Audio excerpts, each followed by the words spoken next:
The fever had reached the point where Sienna Blackwell could no longer tell the difference between waking and dreaming.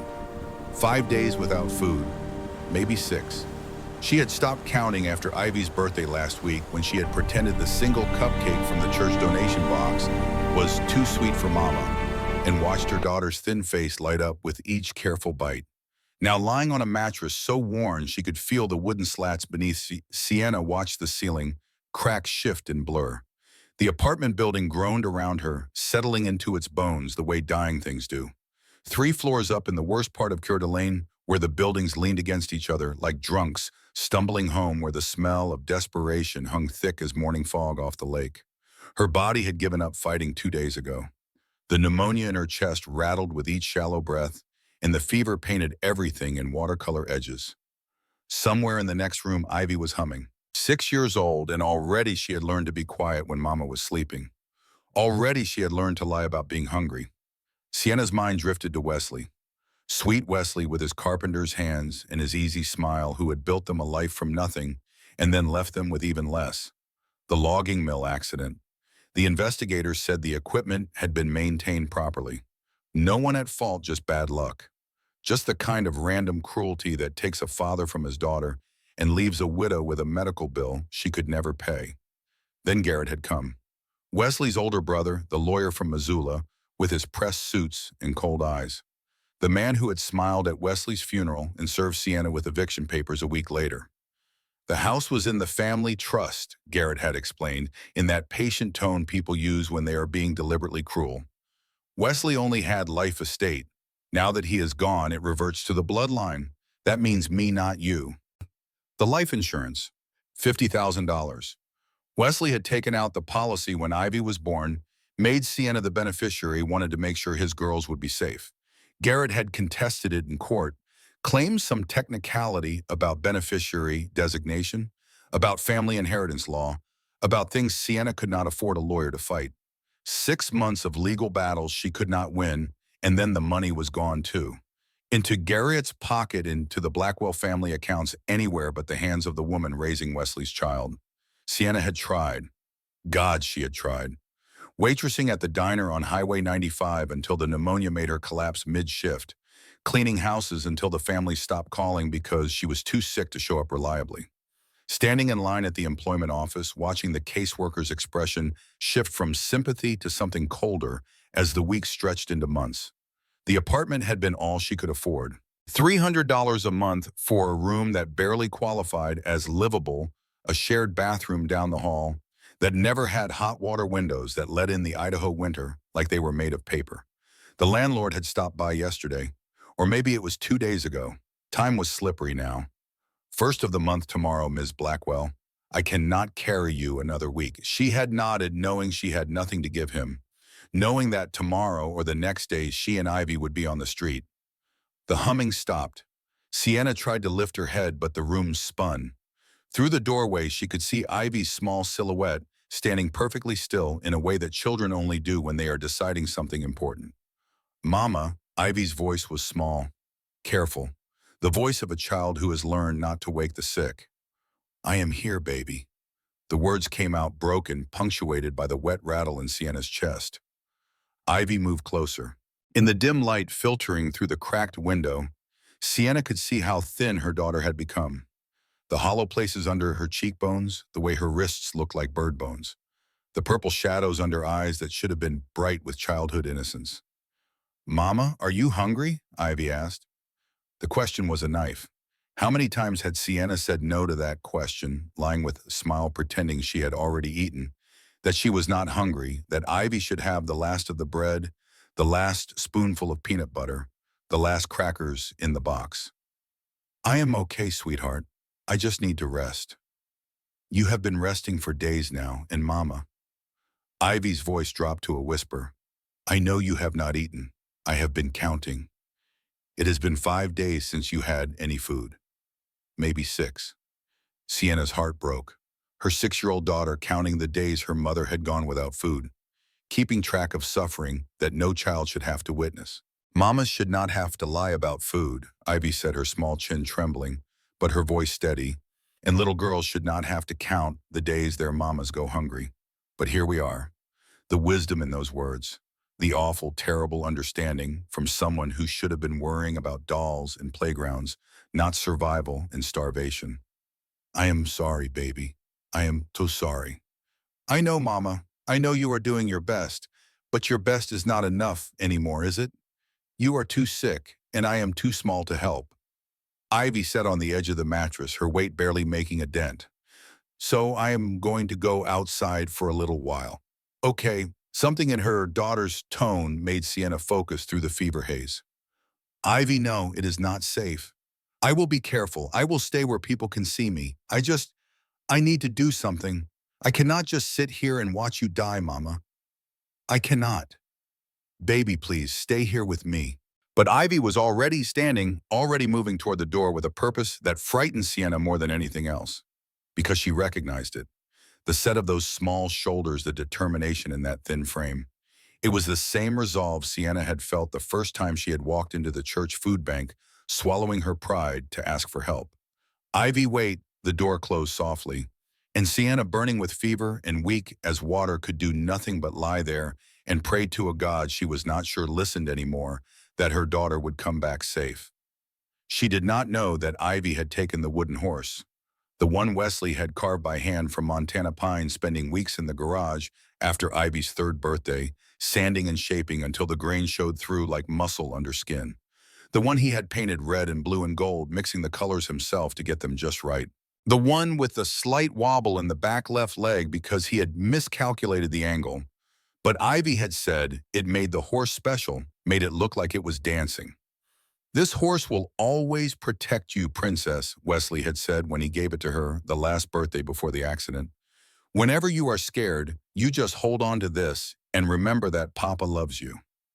Ivy had slept with that horse every night for 3 years, had talked to it like a friend, told its secrets, brought it to the hospital the night Mama had first gotten sick. It was the only thing left from the life before, when they had a house with a yard and food in the refrigerator, and a father who came home smelling like sawdust and hugs. Now Ivy sat on the corner of 3rd and Lakeside, the wooden horse in her lap, watching people walk past. She had been sitting here for 3 days since the morning after the landlord came. Each day she waited until Mama fell into fever sleep, then slipped out with the horse. And each evening she came back before dark with nothing to show but tired legs and a determination that had not wavered. The horse was worth something. It had to be. Papa had made it with love, and love had to be worth something in this world that took everything else away. "Buy my toy, sir," she asked an old man who passed without slowing. "Buy my toy, ma'am," to a woman in business clothes who pretended not to hear. Most people looked away. Some looked sad. A few looked annoyed, like Ivy was a problem they did not want to acknowledge. One woman had stopped yesterday, asked if Ivy was lost, if she needed help. Ivy had said no thank you, very polite like Mama taught her, and the woman had walked away looking relieved. Nobody wanted to buy a wooden horse with chipped paint and a wobbly leg. Nobody wanted to look at a 6-year-old with dirt on her face and hunger in her eyes. The sun was starting to set on the 3rd day when Ivy saw him. The man was tall, dressed in plain clothes that somehow looked expensive in their simplicity. Dark jeans, a canvas jacket, boots that had seen real work but were well maintained. He had the kind of face that made you think of mountains, all strong lines and weathered calm, and eyes that seemed to see more than most people bothered to look for. Those eyes found Ivy and stopped. Thane Grayson had not meant to come to this part of town. As king of the Silverwood Pack, he had security teams, advisors, people whose entire job was to inspect the poor districts and report back with sanitized summaries that did not include the smell of desperation or the sight of children selling their toys on street corners. But Thane had always believed that a good ruler needed to see his territory with his own eyes, needed to walk the streets without the buffer of title and protocol, needed to understand the lives of the people he governed beyond statistics and council reports. So he came to the slums of Coeur d'Alene the way he did twice a month, dressed like any working man, face unremarkable without the formal bearing of his position. He walked through the neighborhoods where buildings sagged and hope was a luxury most could not afford. He saw the closed-down shops, the people sleeping in doorways, the mothers with empty eyes, and children with hungry bellies. He saw it all, and he carried the weight of it back to the keep, where his council talked about economic development zones and social program budgets, like they were chess pieces instead of human lives. But this child, this little girl sitting against a brick wall with a wooden toy in her lap and a gaze that should not belong to someone so young. Thane found himself crossing the street without consciously deciding to do so. Found himself crouching down to her level, careful not to loom, not to frighten. "Hello," he said. The girl looked at him with those two old eyes, assessed him the way someone who has learned not to trust does. But there was also hope there, fragile and desperate. "Buy my toy, sir." She held up the wooden horse. "It is very special. My papa made it for me before he went to heaven." The words hit Thane in the chest like a physical blow. The matter-of-fact way she said it, the brave quaver in her voice. This was not a child playing at selling lemonade on a summer day. This was survival. "It looks special," Thane said gently. He took the horse when she offered it, examining it with genuine care. The craftsmanship was clear, even under the wear and chip paint. Someone had loved this child enough to spend hours creating this. Someone who was gone now. "Why are you selling something so special?" he asked, though part of him already knew the answer would break his heart. The girl's lower lip trembled, just for a second. Then she pulled herself together with visible effort, squaring shoulders that should not have to carry any burden, heavier than a backpack full of school books. "Because Mama has not eaten in 3 days. The world stopped. Thane had seen poverty in his territory, had authorized budgets for food assistance programs, had funded medical clinics, had done all the things a responsible ruler does to care for his people. But those were numbers on paper line items in a budget, abstract concepts of human suffering translated into bureaucratic language. This was a 6-year-old girl telling him that her mother was starving, in his territory, under his rule, while he lived in a keep with more rooms than he could count and more food than his pack could eat in a year. The rage that went through him was cold and precise. Not the hot fury of impulse, but the glacial anger of a predator who has just identified prey. Someone had failed this child. Someone had let a mother and daughter fall through the cracks so completely that a 6-year-old was selling her most precious possession to buy food. And Thane would find out who. Would find every broken link in the chain of social services and community support, impact obligation that should have caught this family before it came to this. Would fix it and would make damn sure it never happened again. "But first, what is your name?" he asked, keeping his voice gentle despite the fury building in his chest. "Ivy. What is yours?" "You can call me Thane." He decided against revealing his title. Not yet. This child did not need the weight of royalty in this moment. She needed someone who could help. "Ivy, where is your mama?" "At home. She told me not to leave, but she was sleeping, and I wanted to help." Ivy looked down at the wooden horse in Thane's hands. "She gives me all the food, but she thinks I do not notice. She says she already ate or she is not hungry, but I know she is lying. I have been counting the days. 6 days now, maybe 7. I lose track sometimes." The simple horror of it, a child counting the days her mother went without food. Thane felt something crack open in his chest, some wall he had built between himself and the reality of suffering in his territory. "No," he agreed quietly. "Mamas should not have to lie about food, and daughters should not have to count hungry days. Will you take me to your mama? I would like to help." Ivy studied him with that careful assessment again, looking for danger, for deception, for the catch that adults always seem to have when they offered help. Whatever she saw in Thane's face must have satisfied her because she nodded. "You will not hurt her. I give you my word. I only want to help." "Okay." Ivy stood up still, clutching the wooden horse. "But you have to buy the horse first. That is the rule. I am not asking for charity, just a fair trade." The pride in that statement, the dignity. This child had been taught well by someone who understood that there was a difference between accepting help and losing yourself. Thane pulled out his wallet. He had meant to carry only small bills for his inspection tour, nothing that would mark him as unusual. But now he found himself pressing every bill he had into Ivy's small hands. $300 in 20s and 50s, more than the wooden horse could ever be worth in market terms, but not nearly enough to repay what this child was teaching him about courage. Ivy's eyes went wide. "Sir, this is too much. The horse is not worth this much money." It is worth exactly that much to me, Thane said firmly. Consider it payment for a very special toy and for guiding me to your home. And Ivy, your papa would be very proud of you. For the first time, tears threatened in Ivy's eyes. But she blinked them back, carefully tucking the money into the pocket of her worn jacket. Then, with solemn ceremony, she handed Thane the wooden horse. Thank you, sir. Papa would be happy it went to someone kind. She led him through streets that grew progressively narrower and more run down. Alleys where garbage piled in corners and the smell of mildew and despair hung thick. Buildings that should have been condemned, where broken windows were patched with cardboard, and hope was a memory from a better time. Finally, Ivy stopped in front of a building that made Thane's jaw clench. The entire structure listed slightly to the left, its brick facade crumbling, the front door hanging on one hinge. The kind of place where landlords collected rent from people too desperate to complain about the violations that would shut the building down if anyone official ever bothered to look. They climbed stairs that creaked ominously under Thane's weight, past doors where he could hear babies crying and couples fighting and the muffled sounds of lives lived too close together with too few resources.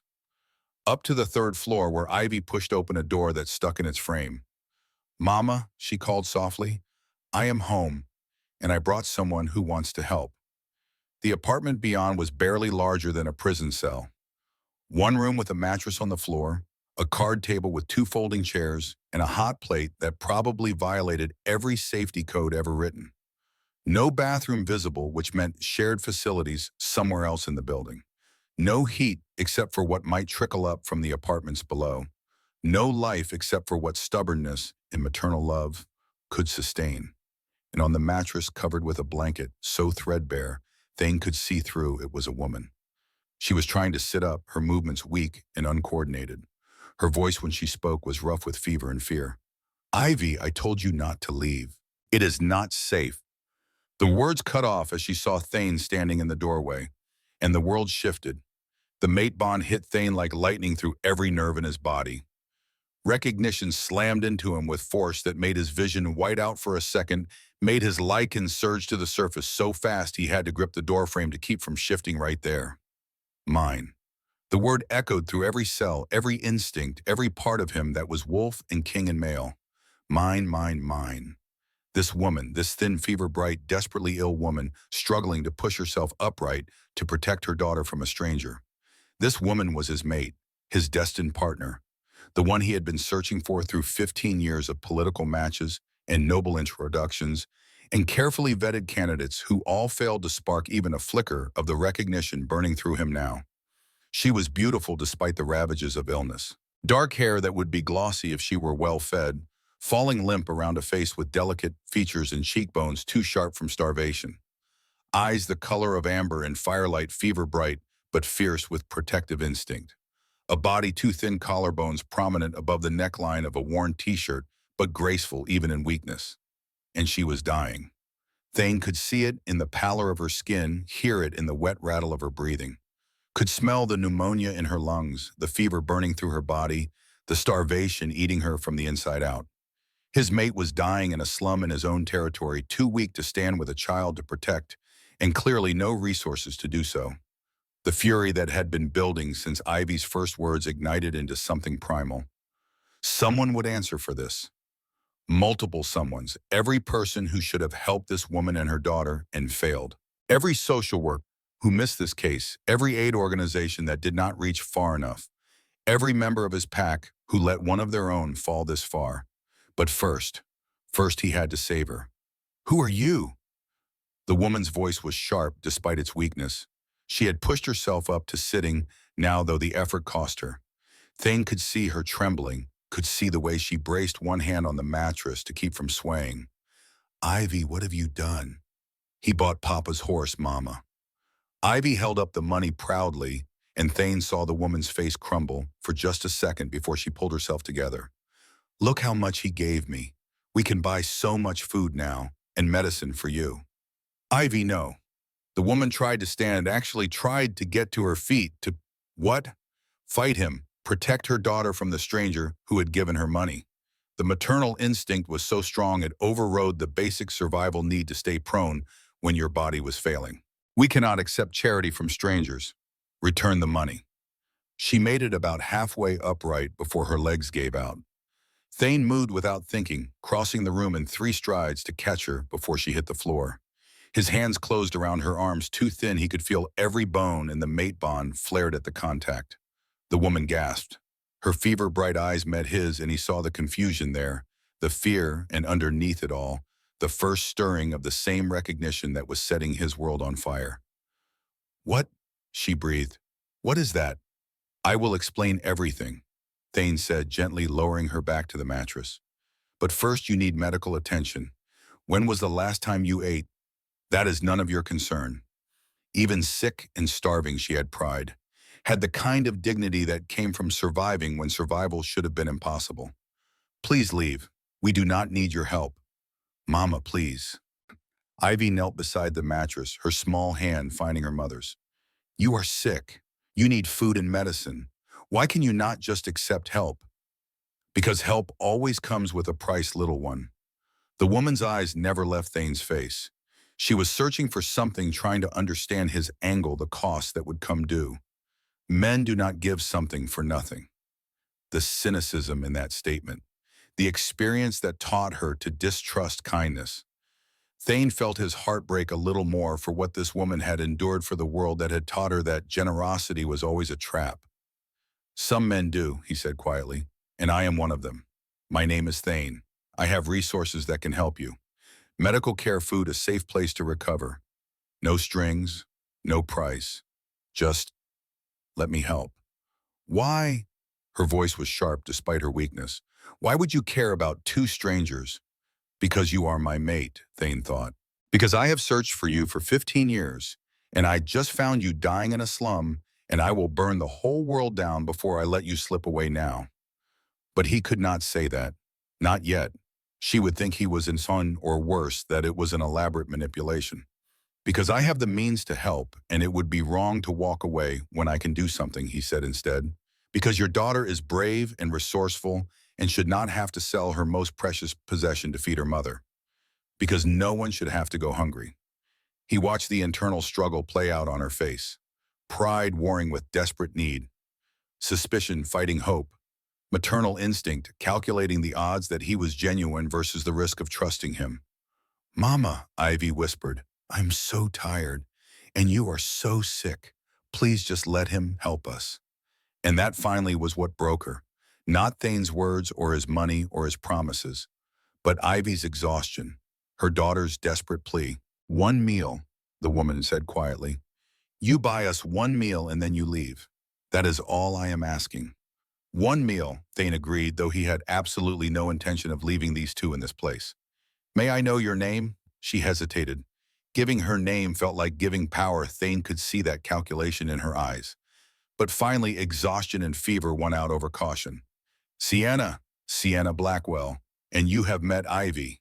"It is a pleasure to meet you both, Sienna," Thane said, "though I wish it were under better circumstances." He pulled out his phone, stepped back toward the door to make the call, where Sienna would not hear all of it. His beta Ronin answered on the first ring. "Alpha, I need a medical team, discreet, and food enough for multiple meals, appropriate for someone recovering from starvation.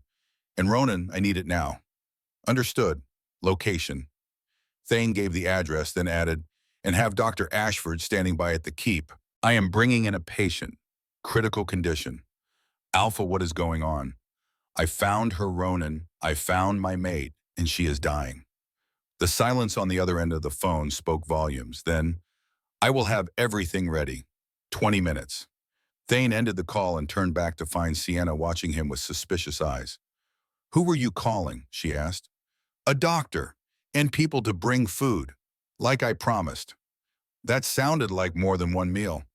"It is. I am also taking you to a medical facility where you can get proper treatment." Sienna tried to shake her head, but the movement made her sway. "No, no hospitals. I cannot afford—" "You are not paying, I am."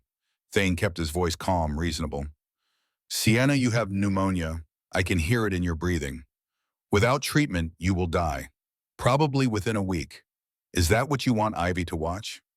It was harsh, but it was also true. And sometimes the truth needed to be harsh to cut through pride and fear. Sienna's face crumbled. She looked at Ivy, who was watching with wide, frightened eyes, and Thane saw the moment the fight went out of her. "Where?" she whispered. "Somewhere safe, somewhere warm, somewhere you can heal." "And the price?" "There is no price, Sienna. I swear it on everything I hold sacred. You and Ivy will be safe, fed, cared for. And when you are well enough to decide what you want to do next, you can make that choice freely. I will not keep you against your will." She stared at him for a long moment. Then so quietly he almost missed it. "Why do I feel like I know you?" The mate bond. She was feeling it too, even if she did not understand what it was. The recognition, the pull, the sense of familiarity with a stranger. "I will explain everything," Thane promised. "But first let me save your life. Please, Sienna. For Ivy, if not for yourself." The use of her daughter's name was deliberate, and it worked. Sienna looked at Ivy again, at the hope and fear mixing on that small face, and nodded. "Okay, okay, but if you hurt us—" "I will not. You have my word." Within 20 minutes, the apartment was full of people. Nora Ashford arrived first, a woman in her 50s with kind eyes and competent hands, who took one look at Sienna and started an IV line without asking permission. Food came next, carried by pack members in plain clothes who did not draw attention. Real food. Soup and bread and fruit and protein, the kind of nutrition someone could rebuild on. Sienna tried to protest. The IV tried to maintain control over a situation that had spiraled far beyond her capacity to manage. But Dr. Ashford was gentle and firm, explaining about dehydration and electrolyte imbalance and how Sienna's body needed this before it could handle solid food. Ivy ate with desperate hunger, barely held in check, her small hands trembling as she reached for the bread. Thane had to look away from the sight of her trying to be dignified while her body screamed for food. "She needs hospitalization," Dr. Ashford said quietly to Thane. "Both of them do, really, but Sienna critically. Her fever is 103, blood pressure is dangerously low, and I can hear fluid in her lungs. Without intervention, you are looking at sepsis, possibly organ failure. Days, not weeks. I am taking them to the keep." Dr. Ashford's eyebrows rose. "Alpha with respect. She is my mate, Nora." The doctor's expression shifted to understanding. Then concern. "Does she know?" "Not yet. She is human, so she will not feel it as strongly as I do. But she felt something when we touched. The bond is there. Human mates are rare. The council will have opinions. The council can keep their opinions to themselves until I have ensured my mate is not dying." Thane's voice was hard. "Right now, all that matters is saving her life. Everything else is politics, and politics can wait." Dr. Ashford nodded. She turned to Sienna, who was watching their quiet conversation with wary eyes. "Ms. Blackwell, I need you to come with us to a medical facility. Your condition is serious enough that we need more than I can provide here. Will you let us help?" Sienna looked at Ivy, then at the food on the table, then at Thane, who stood by the door with a wooden horse in his hands and an expression that promised safety she was afraid to believe in. "Do I have a choice?" "You always have a choice," Thane said, "but I am hoping you choose to live." After a moment, Sienna nodded. Getting her down the stairs was an exercise in controlled desperation. Sienna was too weak to walk more than a few steps, and the stairwell too narrow for a stretcher. Thane ended up carrying her, lifting her with a gentleness that belied his strength, cradling her against his chest like something precious, unbreakable. The mate bond sang at the contact. Sienna's head fell against his shoulder, and he felt her confusion, her fear, and underneath it all, that flicker of recognition again. Of rightness. Of coming home to a place she had never been. "What is happening?" she murmured, half delirious with fever. "Why do you feel like—" "I know," Thane said quietly. "I feel it too. Rest now. I promise I will explain everything when you are stronger." Ronan met them at the building entrance with a vehicle, an SUV, with tinted windows and medical supplies already loaded. He took one look at the unconscious woman in Thane's arms and the small girl clutching a stuffed backpack, and his expression went carefully neutral. "Alpha. Ronan, meet my mate, Sienna Blackwell, and her daughter Ivy." Ronan's eyes widened fractionally. Then he nodded and opened the back door. "Welcome to the pack." The drive to Silverwood Keep took 40 minutes through the Idaho wilderness, climbing up into the mountains where pack territory began. Thane held Sienna the entire way, monitoring her breathing, feeling the fever burning through her too thin frame. Ivy sat pressed against his other side, silent and wide-eyed, clutching her backpack like it held everything in the world that mattered. Which Thane reflected it probably did. "Is Mama going to be okay?" Ivy asked quietly as they passed through the outer gates of the keep's grounds. "I am going to do everything in my power to make sure she is," Thane promised. "You are not a normal person, are you?" Ivy's voice was thoughtful. "The way everyone acts around you, the way they call you Alpha, you are important." "Smart child. Too smart for her own good, probably." "I am," Thane admitted. "But right now, the only thing that is important is taking care of your mama. The rest can wait until she is better." "Okay," Ivy nodded. Then so quietly he almost missed it. "Thank you for buying my horse." Thane looked down at the wooden toy still clutched in his free hand. The paint-chipped reminder of a father's love, a child's sacrifice in the moment that had changed everything. "Thank you for trusting me enough to show me where you lived," he said. That took courage. Silverwood Keep rose out of the mountain forest like something from another time. Stone walls that had stood for 2 centuries, towers that caught the last light of sunset, grounds that stretched for acres into the wilderness beyond. The seat of Lycan power in the Northern Territories, home to the Grayson Pack and the councils that govern Lycan law. And now home to Sienna and Ivy Blackwell. The medical wing was ready, Dr. Ashford having called ahead. Nurses in quiet scrubs took Sienna from Thane's arms with practiced efficiency, laying her on a bed with clean sheets, starting monitors, and additional IVs, bringing her fever down, with medications and cool compresses. Thane stood in the doorway and watched his mate fight for breath, watched the machines track her heartbeat and oxygen levels, watched the numbers that told him just how close he had come to never finding her at all. "She is stable for now," Dr. Ashford said, coming to stand beside him. "The antibiotics are working and we are managing the fever. But Thane, she is severely malnourished. Her body has been cannibalizing itself for weeks, maybe months. Recovery is going to take time." "She has time. I will make sure she has all the time she needs." "And the child?" "Ivy stays with her mother, set up an adjoining room, and Nora, I want to know everything. How this happened, how they fell this far, what failures in our support systems allowed a mother and child to starve in our territory. Every detail." Dr. Ashford nodded. "I will start the investigation." "But Thane, you need to prepare yourself. The council is going to have questions. A human mate is complicated enough. A human mate with a child in critical condition with no established pack bonds or family ties, that is going to be a fight." "Let them fight," Thane said coldly. "She is mine. Ivy is mine. And I protect what is mine." He stayed by Sienna's bedside through the night, watching her sleep, watching the monitors track the slow climb back from the edge of death. Ivy slept in the next room in a real bed, with clean sheets, her belly finally full, her small body starting to understand that maybe, just maybe, she was safe. And Thane held a wooden horse in his hands, this simple toy that had led him to everything he had been searching for, and made a promise to the universe and the mate bond and whatever force had brought them together. He would protect them. He would heal them. He would give them the life they deserved. And anyone who tried to take them from him would learn exactly why he was called king. The first thing Sienna became aware of was softness.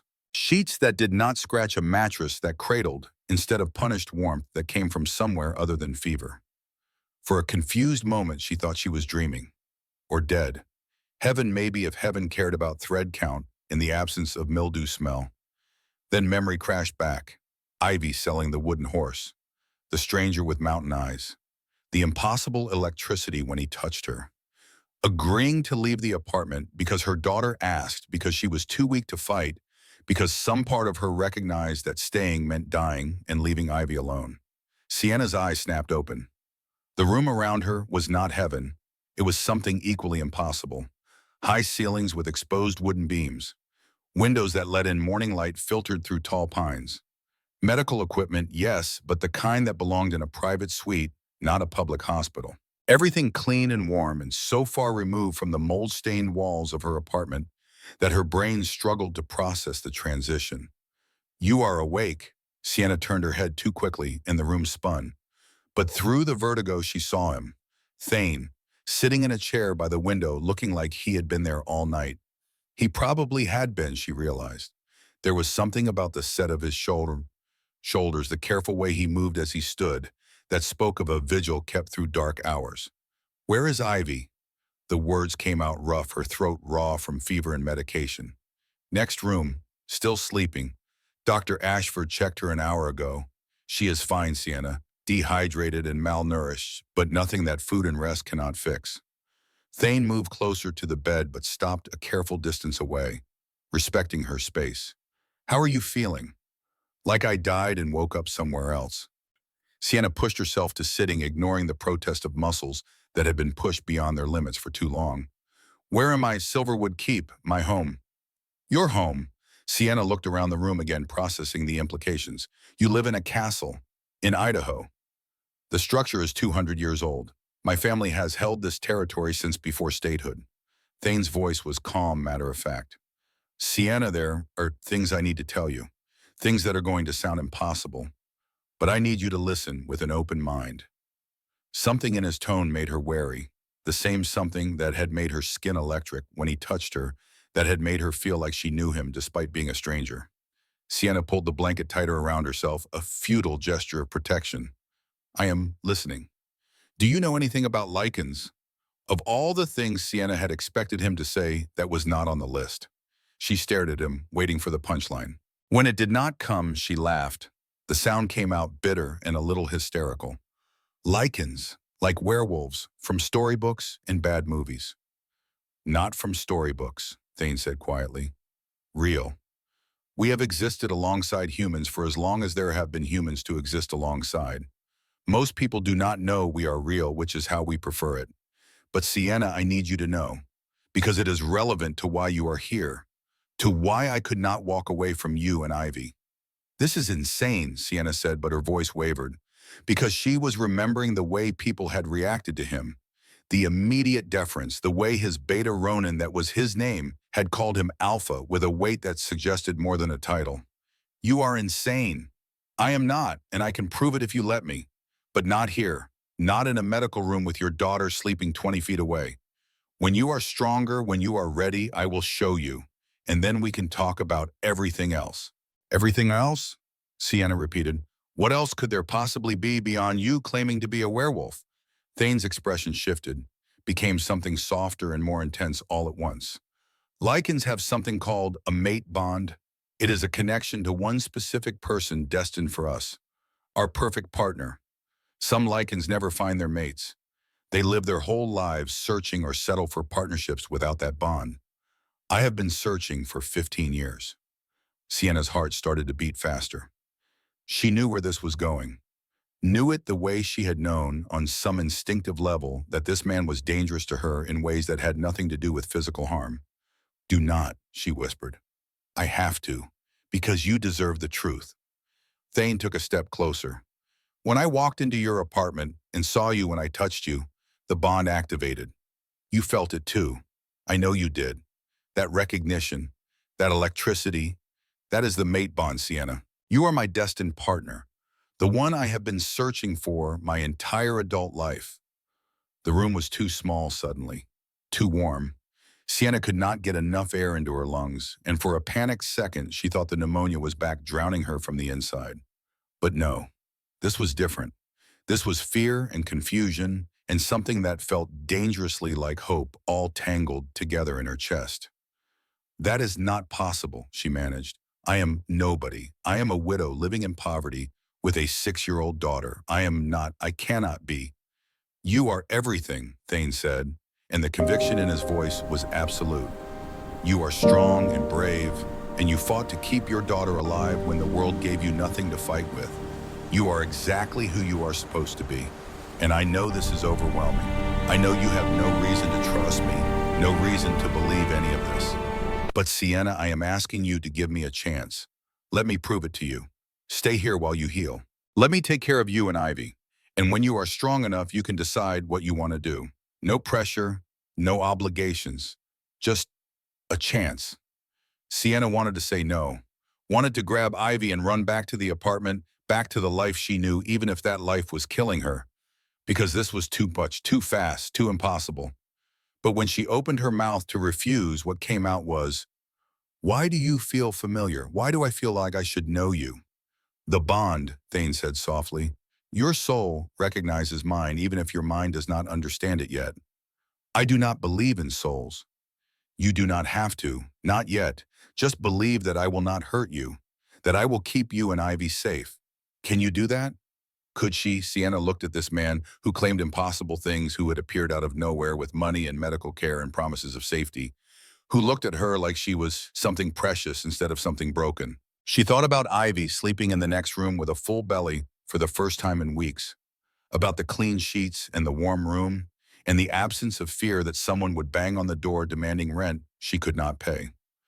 "I will stay," she said finally, "until I am well enough to leave. But Thane, I do not believe in fate or destiny or magical bonds. I believe in what I can see and touch. So if you want me to trust you, you're going to have to earn it." Something that might have been respect flickered across Thane's face. "Fair enough, I will earn it. And one more thing. If you really are what you say you are, if lichens are real and this bond is real, then I need to see it. I need proof before I can even begin to process the rest. When you are stronger." "Now," Sienna said, "show me now, because if I am going to stay here, if I am going to let my daughter stay here, I need to know the truth, all of it." Thane studied her for a long moment. Then he nodded. "Ivy should be here too. She deserves to know what I am." They found Ivy awake in the adjoining room, sitting up in bed with a plate of toast and eggs that a nurse had brought. The little girl's eyes lit up when she saw Sienna. "Mama, you are awake and you look better. Your eyes are not so shiny anymore." "I feel better, baby." Sienna sat on the edge of Ivy's bed, running her fingers through her daughter's tangled hair. "How are you?" "Good. I had 3 eggs for breakfast." "3. And the nurse said I could have more if I wanted. Is that real, Mama? Can I really have more food?" The hope in that question, the disbelief that abundance could be real. Sienna's throat tightened. "Yes, baby, you can have more food, as much as you need." "Ivy," Thane said gently, "I need to show you and your mama something. It might look scary, but I promise I am not dangerous. I am still the same person who brought you here, who has been taking care of you." "Okay." Ivy looked between them, then nodded with that solemn wisdom she had learned too young. "Okay." Thane stepped back into the larger medical room, giving himself space. Sienna stood pulling Ivy with her, positioning herself between her daughter and whatever was about to happen. And then in a transformation that took maybe 3 seconds, but felt like watching reality bend, Thane's body flowed from human to wolf. The wolf was massive, easily 5 times the size of any natural wolf, with dark fur that caught blue highlights in the morning sun and eyes that glowed pale gold. Powerful shoulders, razor teeth, claws that could tear through steel. Everything about the form screamed predator, apex danger. Ivy gasped, but instead of running, she moved closer, curiosity winning over fear. "You are beautiful," she breathed, "like the wolves in my storybooks, but bigger and real. You are really real." The wolf Thane lowered his head, letting Ivy touch his fur. Sienna watched her daughter's small hands disappear into dark pelt, watched the absolute trust on Ivy's face, and felt something inside her crack open. Because this was real. The impossibility she had been denying, the mate bond, she had been fighting the truth that her world was so much bigger and stranger than she had ever imagined. Thane shifted back to human form, the transformation just as fluid in reverse. He stood there breathing slightly hard, watching Sienna with those eyes that saw too much. "So," he said quietly, "do you believe me now?" Sienna sank down into the nearest chair legs, suddenly unable to hold her. "I do not know what I believe, except that nothing makes sense anymore." "Mama," Ivy climbed into her lap, small arms wrapping around Sienna's neck. "Are you scared?" "A little," Sienna admitted. "Are you?" "No, Thane promised he would not hurt us, and he keeps his promises. He said we would be safe, and we are. He said you would get it better, and you are." Ivy pulled back to look at her mother with those two wise eyes. "I think we should stay here, Mama. I like it here. And I like him." Out of the mouths of children, Sienna held her daughter close and looked at Thane over Ivy's dark hair. Saw the patience in his expression, the willingness to wait for however long it took her to process, to accept, to choose. I need time, Sienna said, to understand all of this, to figure out what it means. You can have all the time you need, Thane promised. But Sienna, there is one thing I need you to know now. You and Ivy are under my protection. That means no one can touch you, no one can hurt you, and if anyone tries, they will answer to me. The words were a vow, a promise wrapped in steel, and despite everything, the impossibility, the confusion, the fear, Sienna felt something in her chest loosen, because for the first time in 2 years, someone was promising to protect her, and she believed him. Okay, she whispered, we will stay. Part 2, Becoming Worthy. The days that followed developed a rhythm that felt both strange and oddly natural. Sienna stayed in the medical wing, recovering under Dr. Ashford's careful supervision. The pneumonia retreated slowly, antibiotics and nutrition doing what her body alone could not. The fever broke on the third day, leaving her clear-headed for the first time in weeks, but weak as a newborn. Ivy adapted with the resilience of children exploring the keep with wide eyes and cautious wonder. She befriended the kitchen staff within hours, charmed the gardeners by the second day, and appointed herself as Sienna's primary caregiver with a seriousness that broke Sienna's heart every time she watched her daughter bring water and medicine with tiny, careful hands. And Thane. Thane was always there, but never intrusive. He visited twice a day, morning and evening, bringing books for Ivy and conversation for Sienna. He answered her questions about the keep, about his role here, about the people who moved through the halls with that same deference she had noticed in Ronan. But he did not push, did not press about the mate bond, or demand decisions or expectations. He simply, showed up, consistent and steady as the mountains. On the 8th day, Sienna was strong enough to walk the gardens. Dr. Ashford cleared her for light activity, and Thane offered to accompany them. Ivy ran ahead, exclaiming over flowers she had never seen outside of pictures, while Sienna walked slowly beside Thane on paths lined with river stones. One morning when Sienna was strong enough to sit up and eat solid food, Ivy brought her breakfast on a tray. Eggs, toast, fruit, more food than Sienna had seen in months. "Mama, are you hungry?" Ivy asked. Sienna started to say no out of habit to save the food for Ivy. Then she stopped herself, met her daughter's eyes and saw the plea there. The need for honesty. "Yes, baby, I am hungry." Ivy's face broke into a smile so bright it hurt to look at. "Good, because Mama should not have to lie about food anymore. Not ever again." Sienna pulled her daughter close, and for the first time in 2 years, she let herself eat a full meal without guilt, without counting calories or calculating how much Ivy would need. Just eating. Thane, watching from the doorway, felt something in his chest settle. This was healing. Real healing, not just physical recovery, but emotional restoration. "You have been very patient," Sienna said one afternoon as they walked the garden paths. "Most men would have demanded answers by now, or payment. I am not most men, and you do not owe me anything, Sienna.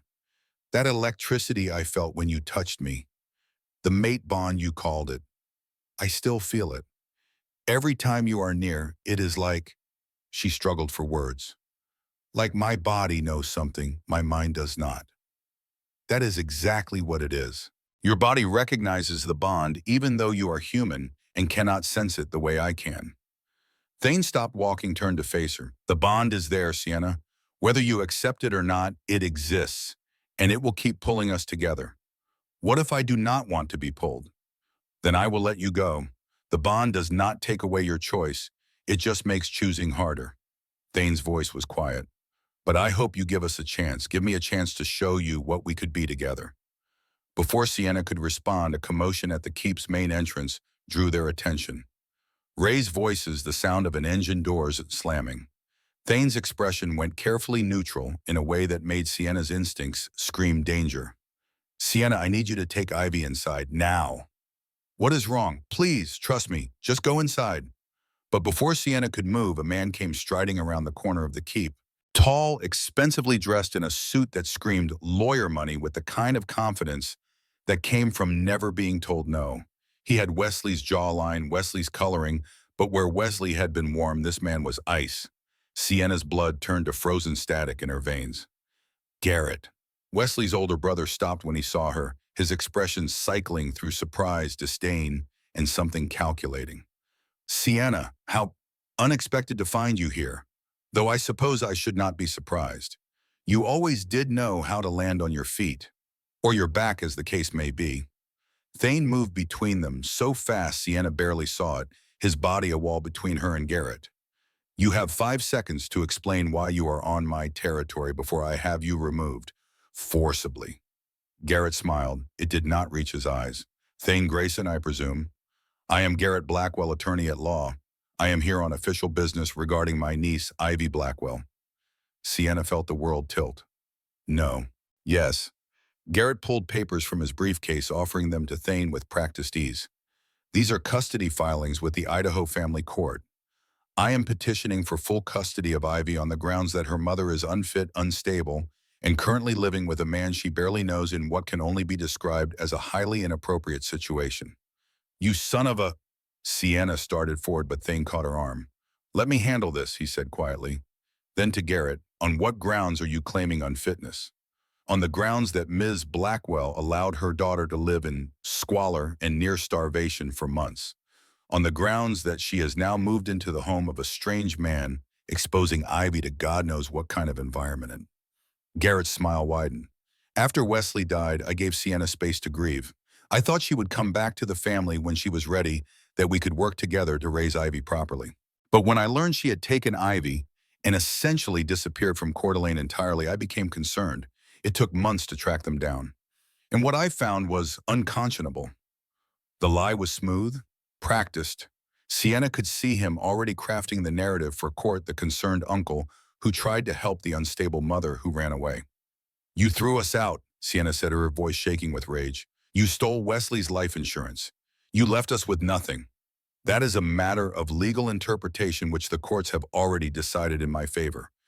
But regardless of the past, my concern now is for Ivy's future, and I have already filed with the court. The preliminary hearing is scheduled for 45 days from now. Garrett's eyes glittered. I am sure you will want to secure legal representation, though I wonder what kind of lawyer you can afford on your current budget. The cruelty in that last line, the casual evisceration. Sienna felt 14 years old again, powerless and small, and certain she would lose. But then Ivy's small hand found hers, and something hardened in Sienna's chest. You stole from us, Sienna said, her voice deadly quiet. You took Wesley's life insurance. You threw us out of our home. You left us with nothing, Garrett. And now you want to take my daughter. I want to save my niece from a mother who clearly cannot provide for her. The court will agree. 45 days, Sienna. I suggest you use them wisely. Garrett tipped an invisible hat to Thane. Your Majesty, pleasure doing business with you. He was gone before Sienna could respond, leaving only the papers in Thane's hands and the sound of an expensive car driving away. Sienna's legs gave out. She sank to the ground right there in the garden path, Ivy clutching her neck. Both of them shaking, not from cold, from rage and fear and the terrible knowledge that the one thing she could not survive was losing her daughter. He cannot take her, Sienna whispered. Thane, please. He cannot take her. Thane knelt beside them, and when he spoke, his voice was granite in fury and absolute conviction. He will not. I swear to you, Sienna, Garrett Blackwell will not take Ivy from you. We will fight this, and we will win. How I have no money for lawyers, no home to show the court, no stability to prove I am fit. He is right, I did let her starve. I failed her. You survived impossible circumstances with no support and kept your daughter alive through sheer force of will. That is not failure, Sienna. That is heroism. Thane's hand found hers and the mate bond flared at the contact. And you are not alone anymore. I have lawyers. I have resources. I have power that Garrett Blackwell cannot even comprehend. We will bury him in motions, in evidence, and legal precedent.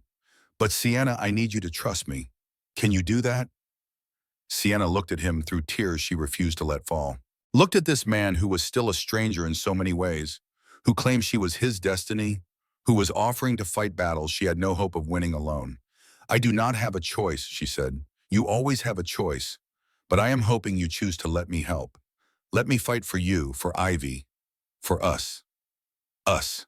The words settled over Sienna like a blanket, warm and suffocating in equal measure. Okay, she whispered. Okay, help us. The war room at Silverwood Keep was exactly what it sounded like. a space designed for strategy and battle with maps on the walls and a table large enough to seat 20. Thane had summoned his legal team within an hour of Garrett's departure, and now Sienna sat surrounded by people whose entire job was protecting the interests of the Grayson pack. "The custody petition has some merit," said Miranda Cross, a shark of a family law attorney who had been practicing for 30 years. "Not much, but enough to get a hearing. Garrett is claiming three things material: unfitness due to poverty and homelessness, moral unfitness due to your relationship with Thane, and preferential placement with blood family." "I am her mother," Sienna said. "Yes, and that counts for a lot. But Idaho law does allow for extended family to petition for custody if they can prove the parent is unfit. The bar is high, but Garrett knows that. He is betting on the optics. A poor, sick mother living with a wealthy man she just met versus a successful lawyer with resources to provide for the child. So we destroy his credibility," Thane said. "Show the court that Garrett is the reason Sienna was poor in the first place, that he stole her husband's life insurance, evicted her from her home, left her and Ivy destitute. We can try, but we will need evidence. Documentation of the insurance payout, the eviction, everything." Miranda looked at Sienna. "Do you have any of that?" "I have the eviction notice, some of the insurance paperwork. I kept everything I could when we left." Sienna's voice was hollow. "I knew Garrett was wrong. I just did not have money to fight him." "Now you do," Thane said. "Miranda, I want a full investigation into Garrett Blackwell. Financial records, legal history, anything that shows a pattern of exploitation or dishonesty. If he has so much as a parking ticket, I want to know about it." "Already on it. But Thane, there is another angle we need to consider." Miranda hesitated. "We need to run a complete medical workup on Ivy. Standard procedure for custody cases involving allegations of neglect." "Do it," Thane said. "And Miranda, make sure Dr. Ashford runs a full genetic panel. Everything."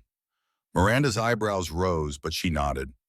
Over the next 2 weeks, Sienna lived in a state of controlled panic. Miranda's team was thorough, preparing her for every possible question Garrett's lawyers might ask.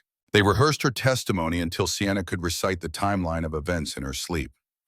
They gathered witnesses: the landlord who confirmed Garrett had never offered help, the church volunteers who had seen Sienna at the food bank, the diner manager who testified to her work ethic before illness made employment impossible, and Dr. Ashford ran tests: blood panels, genetic screening, full medical workup on both Sienna and Ivy. 3 weeks into preparation, Dr. Ashford called an emergency meeting. "I have the genetic results," she said, laying papers on the conference table. "And we have something significant." Sienna felt her stomach drop. "What?" "Ivy has lichen DNA, dormant but present. The markers are clear. She inherited them through your maternal line approximately 3 generations back." The room spun. Sienna gripped the edge of the table to keep from falling. "That is not possible. Wesley was human. I am human." "Your great-grandmother was not, Dr. Ashford said gently. "Based on the genetic markers, I would guess she was lichen, possibly from one of the scattered packs that dissolved in the early 1900s when territories were being consolidated. She probably hid her nature, married human, and the gene went dormant through the generations. But it is there in Ivy. And in you, actually. It is probably why you can feel the mate bond despite being mostly human." Sienna could not breathe, could not think. Everything she thought she knew about herself, about her family, about reality itself kept shifting like sand under her feet. "What does this mean for the custody case?" Thanian asked.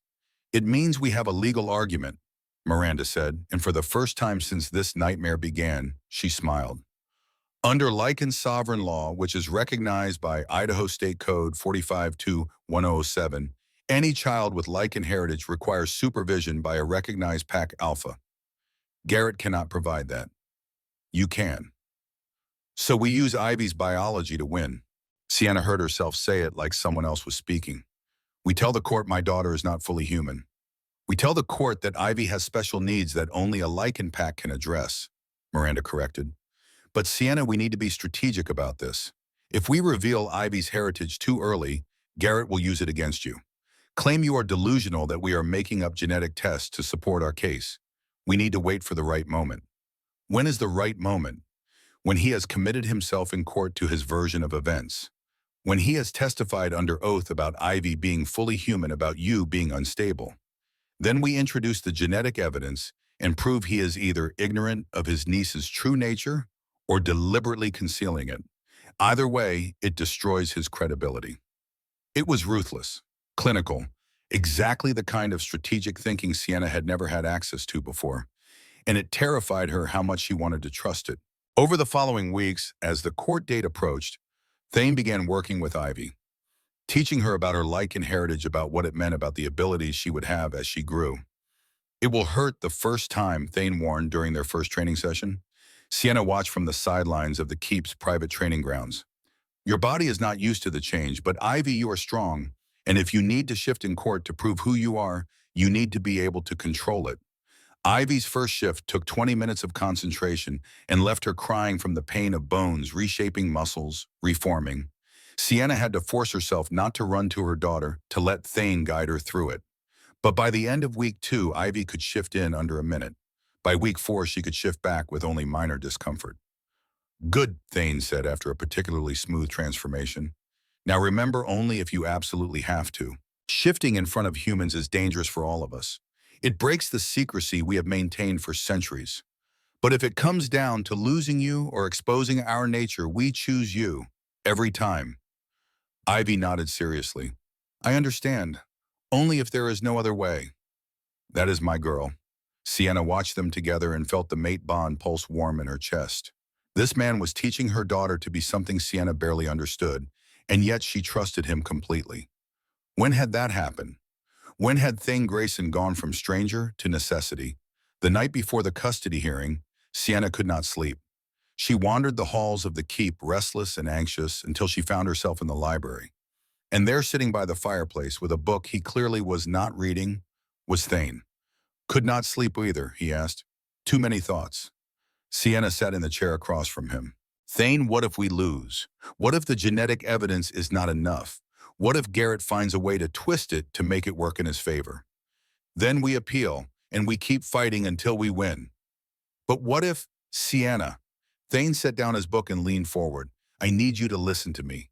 Really listen. Garrett Blackwell is not taking Ivy. I do not care how long it takes, how much it costs, how many courts we have to go through. He is not taking her. Do you understand? Why? The question burst out of her. Why are you doing all this? We have known each other for 6 weeks. You barely know us. Why are you willing to go to war for a woman and child who are not even your family? Because you are my family, Thane said quietly.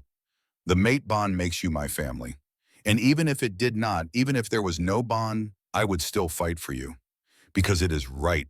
Because you deserve someone in your corner. Because Ivy deserves to grow up with her mother. He paused. And because I love you. The words hung in the air between them. Simple, devastating, true. You barely know me, Sienna whispered. I know you kept your daughter alive through circumstances that would have broken most people. I know you have more strength in your smallest finger than most warriors have in their entire body.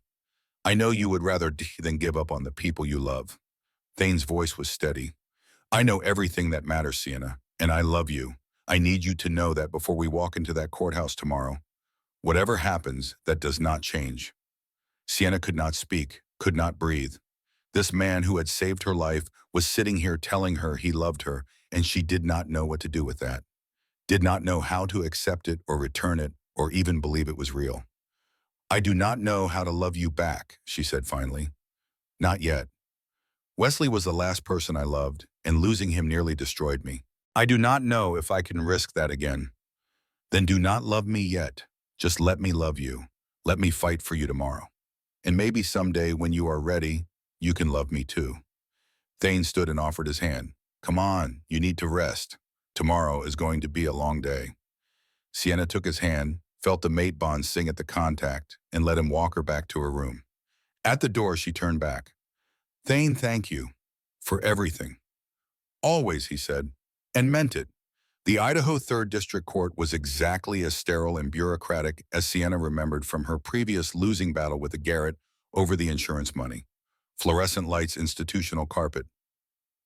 The smell of old coffee and desperate hope that permeated every family court in America. Garrett sat at the plaintiff's table with his lawyers, two men in expensive suits, who looked like they had never lost a case and did not intend to start now. He smiled when he saw Sienna enter, an expression that did not reach his eyes. "Sienna, you look well. I see Mr. Grayson has been taking good care of you." Sienna did not respond. Miranda had coached her on this. Do not engage. Do not give him anything he can use. Just sit, listen, and wait for your turn. She took her seat at the defense table, Thane on one side and Miranda on the other. Ivy was in a separate room with a child advocate waiting to be called if needed. The thought of her daughter being questioned by lawyers made Sienna's stomach turn, but Miranda had assured her it was standard procedure. All rise. The Honorable Judge Patricia Morrison presiding. The judge was a woman in her 60s with sharp eyes behind reading glasses and an expression that suggested she had heard every lie, every manipulation, every desperate plea that family court could produce. She looked over the assembled parties with the weary patience of someone who knew this was going to be ugly. We are here for a preliminary custody hearing in the matter of Blackwell versus Blackwell, case number FC 2024-8847. Mr. Blackwell, your petition claims that Ms. Sienna Blackwell is an unfit mother and seeks to transfer custody of the minor child Ivy Blackwell to you as the paternal uncle. Is that correct? Yes, Your Honor.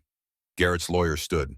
We will demonstrate that Ms. Blackwell has consistently failed to provide adequate care for the child, resulting in severe malnutrition exposure to dangerous living conditions, and now placement in an inappropriate domestic situation. Ms. Cross, your response. Miranda stood calm and lethal as a blade. Your Honor, we will demonstrate that Ms. Blackwell is a loving, capable mother who was systematically deprived of resources by the very man now claiming to act in the child's best interests. Mr. Garrett Blackwell stole his brother's life insurance, evicted Ms. Blackwell and her daughter from their home, and left them destitute. This petition is not about the child's welfare. It is about control and continued abuse. Judge Morrison made a note. Then let us begin. Mr. Blackwell, call your first witness. What followed was 3 hours of character assassination disguised as legal testimony. Garrett's lawyer called the landlord from the slum apartment who testified about unpaid rent and Sienna's failure to maintain suitable living conditions. A social worker who had done a welfare check 2 months ago described the deplorable state of the apartment. A doctor testified about Ivy's malnutrition and the medical risk Sienna's poverty had created. Each testimony was a knife. Each detail of their suffering turned into evidence of Sienna's failure. She sat through it with her hands clenched under the table, feeling Thane's steady presence beside her, knowing that showing emotion would only give Garrett ammunition. Then Garrett took the stand himself. Mr. Blackwell, please describe your relationship with your late brother's family. Wesley was my younger brother. I loved him dearly. When he died in that tragic accident, I tried to help Sienna and Ivy. Garrett's expression was all concerned, family wounded by rejection. I offered Sienna a place to stay in the family home temporarily while she got back on her feet. I offered financial assistance. But Sienna was resistant. She refused my help, claimed I was trying to control her, and ultimately took Ivy and essentially disappeared. I have been trying to locate them for months to ensure my niece was being properly cared for. The lies came smooth as silk. Sienna gripped the edge of the table to keep from screaming. And when you finally located them, I found Sienna living in a condemned building with my niece in a state of near starvation. And now she has moved in with a man she barely knows, a man who claims to be some kind of supernatural creature if court documents are to be believed. Garrett looked directly at the judge. Your Honor, I have always acted in accordance with the law and in the best interests of my family. All I want is to give Ivy the stable, safe home she deserves. Miranda was on her feet. Objection. Mr. Blackwell is testifying about documents that have not yet been introduced into evidence. Sustained. Mr. Blackwell, stick to facts you have personal knowledge of. But the damage was done. Garrett had planted the seed. Sienna's new living situation involved claims of the supernatural. It sounded insane. The morning session ended with Garrett's testimony.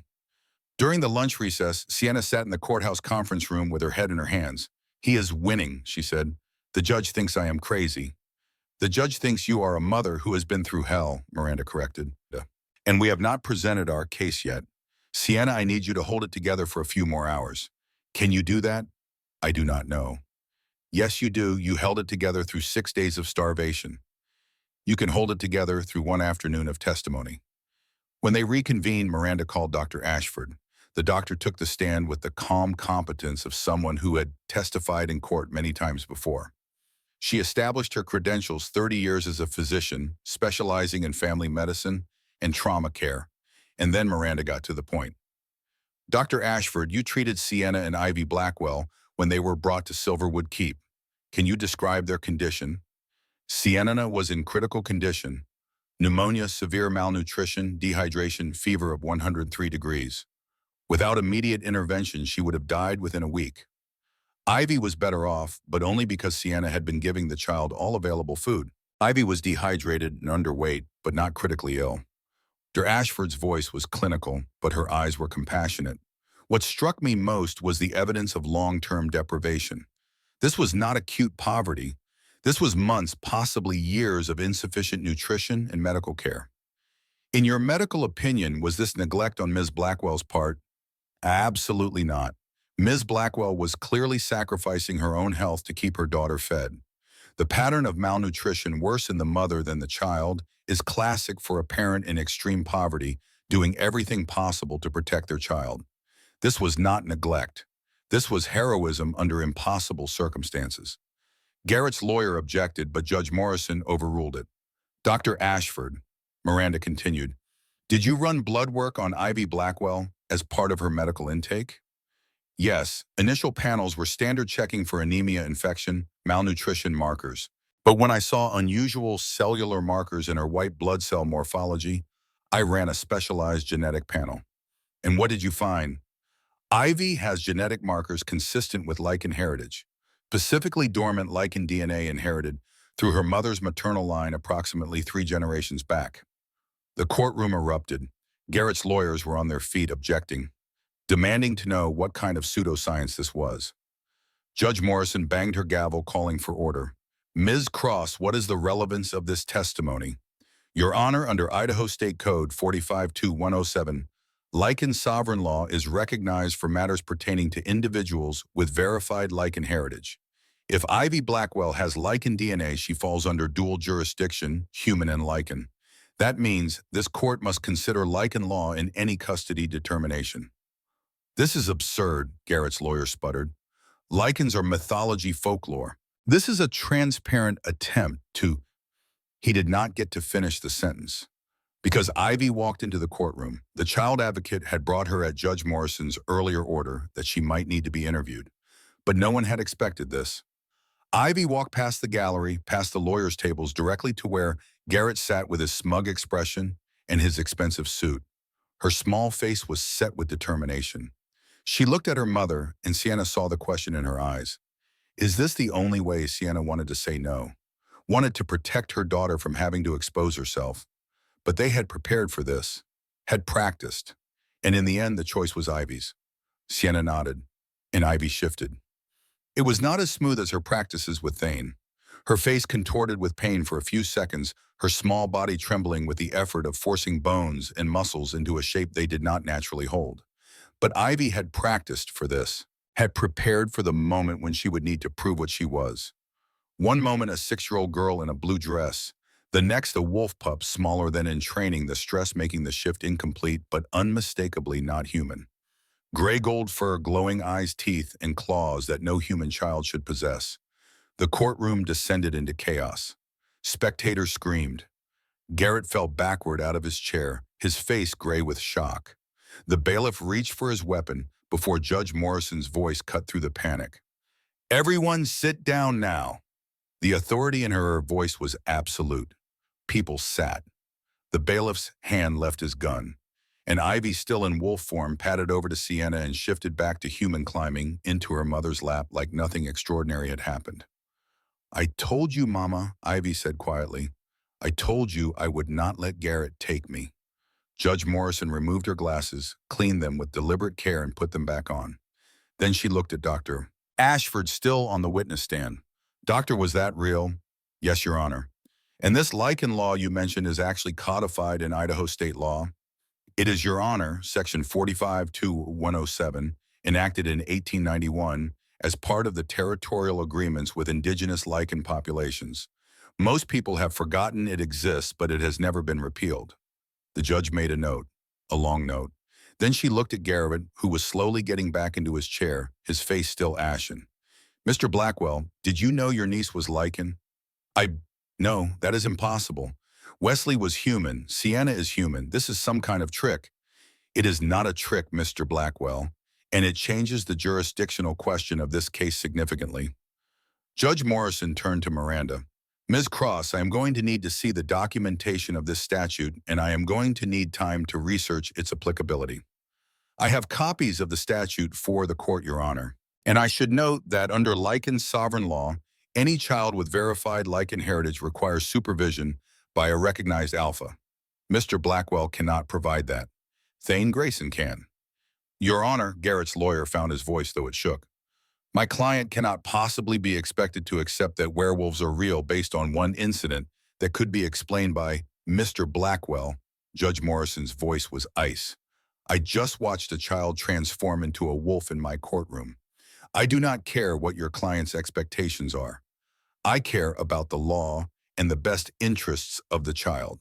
And right now, the law says this child needs lichen supervision if she has lichen heritage. She looked at her notes again. We are going to recess for 2 hours while I research this statute. When we reconvene, I will hear arguments on jurisdiction. But I will tell you all right now if lichen law applies and if Mr. Blackwell has no standing under that law. This custody petition is in serious jeopardy. Court is in recess. The 2 hours felt like years. Sienna sat in the conference room with Thane and Miranda and Ivy trying to process what had just happened. Her daughter had shifted in open court, had revealed the existence of lichens to a room full of humans, had blown apart any pretense of normalcy. Is she going to be okay? Sienna asked, holding Ivy close. Will there be consequences for exposing everything? The judge cannot unsee what she saw, Miranda said, but she also cannot make it public without sounding insane. My guess is she will rule in our favor, seal the court records, and everyone involved will be strongly encouraged to sign NDAs. The alternative is admitting that supernatural beings exist, and no judge wants that kind of media circus. And Garrett just learned that the world is stranger than he thought, and his custody case just collapsed. He will be reeling. Might try to fight it, but he has no legal standing under lichen law. When they reconvened, Judge Morrison's expression was carefully neutral. I have reviewed Idaho State Code 45-107. The statute is valid, has never been challenged or repealed, and explicitly provides for lichen sovereign law to apply in matters involving individuals with verified lichen heritage. She looked at Garrett. Mr. Blackwell, under lichen sovereign law, custody of a lichen child can only be granted to blood relatives who are themselves lichen or to a recognized alpha who accepts responsibility for the child's upbringing and training. Are you lichen? Garrett's lawyer stood. Your Honor, my client is blood family. Is he lichen? Silence. No, Your Honor, the lawyer finally said. Then he does not qualify under the statute. Ms. Blackwell, do you have lichen heritage? Yes, Your Honor, dormant but present. And Mr. Grayson, Thane stood. I am Alpha of Silverwood Pack, Your Honor. I formally accept responsibility for Ivy Blackwell's upbringing and lichen training with her mother's permission. Ms. Blackwell, I give permission, Your Honor. Judge Morrison made a final note. Then my ruling is as follows. Garrett Blackwell's petition for custody is denied. Sienna Blackwell retains full custody of her daughter Ivy. Additionally, I am ordering an investigation into Mr. Blackwell's handling of his brother's estate, specifically the life insurance payout that Ms. Blackwell claims was improperly diverted. If evidence of fraud is found, criminal charges may be filed. She looked around the courtroom. Furthermore, all parties present today are bound by strict confidentiality agreements regarding the nature of the child's heritage and what was witnessed here. Any breach of that confidentiality will result in contempt charges and possible criminal prosecution for violating sealed court records. Am I clear? Everyone nodded. Then this hearing is concluded. We are adjourned. The gavel came down and Sienna felt something inside her chest finally unclench. They had won. After months of suffering, weeks of terror, days of impossible legal battles, they had actually won. Ivy threw her arms around Sienna's neck. We get to stay together, Mama. Forever and ever. Forever and ever, Sienna agreed, her voice breaking on the words. Garrett stood slowly, his face a mask of barely controlled rage. He looked at Sienna across the courtroom, and she saw murder in his eyes. But then Thane moved to stand beside her, one hand on her shoulder, and Garrett's expression shifted to something closer to fear. "This is not over," Garrett said quietly. "Yes," Thane said, his voice carrying the weight of alpha command. "It is. And if you ever come near Sienna or Ivy again, if you ever threaten them or contact them, or even think too hard in their direction, I will ensure you regret it. Are we clear?" Garrett held his gaze for a long moment. Then he grabbed his briefcase and walked out of the courtroom without another word. The investigation into Garrett Blackwell's finances took 3 weeks. What Thane's private investigators uncovered was enough to warrant serious criminal charges: fraudulent trust documents created after Wesley's death, forged signatures on estate paperwork, misappropriation of the $50,000 life insurance payout that should have gone to Sienna. But there was more, much more. The logging mill accident that killed Wesley had never sat right with Sienna. Wesley was too careful, too experienced to make the kind of mistake the accident report claimed. So Thane's team dug deeper. They found security footage that had been lost during the initial investigation footage, showing Garrett at the mill an hour before the accident, near the equipment that later failed. They found maintenance records that had been altered to hide the fact that critical safety equipment had been tampered with. They found a witness who had been paid to stay quiet, a mill worker who had seen Garrett near Wesley's station that morning. The district attorney added negligent homicide to the fraud charges. Not quite murder too hard to prove premeditation 2 years after the fact, but enough to ensure Garrett would spend the next decade in prison. When Sienna learned of it sitting in Thane's study with the investigator's report in her hands, she felt no satisfaction, only a tired sadness for the man Wesley had been, and a cold fury for the brother who had taken him away. "He killed Wesley," she said quietly. "For money, for a house and $50,000, he killed his own brother." "The evidence suggests it, yes." Thane's voice was gentle. "I am sorry, Sienna. I know this does not make losing Wesley easier." "No, but it makes sense of things that never made sense before." Sienna looked up at him. "Does Ivy need to know that her uncle killed her father?" "That is your choice. But my advice, no. Let her remember Wesley as a father who loved her, who died in an accident. The truth about Garrett's involvement does not change anything except give her nightmares." "You are right." Sienna set down the report. "She has already been through enough. She does not need to carry that weight too." The arraignment happened on a Tuesday. Garrett was arrested at his office in Missoula, brought to Coeur d'Alene in handcuffs, charged with fraud, forgery, and negligent homicide. Bail was set at $500,000 money Garrett had, but the judge added GPS monitoring and a restraining order, keeping him away from Sienna and Ivy. Sienna did not attend. She had spent enough of her life in courtrooms, enough time fighting battles that should never have been hers to fight. Instead, she stood in the gardens of Silverwood Keep with Thane, watching Ivy play with the children of PAC members who had started to accept this human woman and her daughter as part of their community. "The council wants to meet with you," Thane said. "They have questions about your role here, about what you intend to do now that the custody battle is over." "What do I intend to do?" Sienna repeated. "I had not thought that far ahead. I have been so focused on keeping Ivy that I have not planned for what comes after." "You could leave," Thane said quietly. "You won the custody case. Garrett is facing criminal charges. You and Ivy are safe. You do not have to stay here if you do not want to." Sienna turned to look at him. "Is that what you want, for us to leave?" "No, God, no. I want you to stay. I want you to marry me and be my queen and build a life here with me and Ivy. But Sienna, I need you to want that too. Not because you feel obligated, not because you are grateful, but because it is what you truly want." "I do not know what I want," Sienna admitted. 6 months ago, I was dying in a slum. Now I am living in a castle with a lichen king who says I am his destiny. It still does not feel real." "Then let me make it real." Thane took her hands. "The council is going to test you. They are going to ask what you can bring to this pack, what value you have beyond being my mate. And I need you to show them. Not for me, but for yourself. Prove to them, prove to yourself that you belong here. How? By doing what you do best, by building something from nothing." Thane's voice was serious. You survived poverty that should have killed you. You kept Ivy alive through impossible circumstances. You know what it is like to fall through every safety net society is supposed to provide. So build new ones. Create the programs that should have caught you. Be the solution you needed but never got. The idea settled into Sienna's chest warm and right. A foundation, programs to help struggling families, housing and food assistance and medical care and job training, all the things she had desperately needed and never received. I would call it the Blackwell House Initiative, she said slowly. After Wesley, he would have wanted to help people. He would be proud of you, Thane said. I am proud of you. The council meeting was scheduled for 3 days later. Sienna spent those days researching planning, putting together a proposal that would either win them over or confirm their worst fears about the human who had somehow become their alpha's mate. Silverwood Keep's council chamber was an intimidating space. High ceilings, dark wood, 7 seats arranged in a semicircle, facing a single chair, where the person being questioned would sit.